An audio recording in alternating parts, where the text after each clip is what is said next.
I'm Pastor D. Welcome to the Garage and our weekly tune-up. This week we begin our sermon series entitled On the Verge.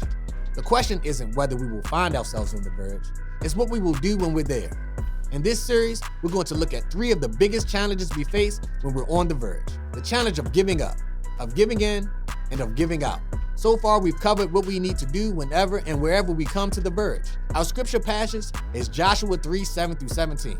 The picture of the Israelites reminds us that we all live on the verge. God has big dreams for us, just as he had big dreams for the Israelites. He has a purpose for us, just as he called the Israelites to move into the promised land. But God also wants us to possess our purpose, just as he wanted the Israelites to possess the land he had promised them. They had to follow God through the desert. They had to trust him with their food source, with their protection from enemies, and with his actual presence among them as they traveled. And here they had to step into the raging rapids of the Jordan River.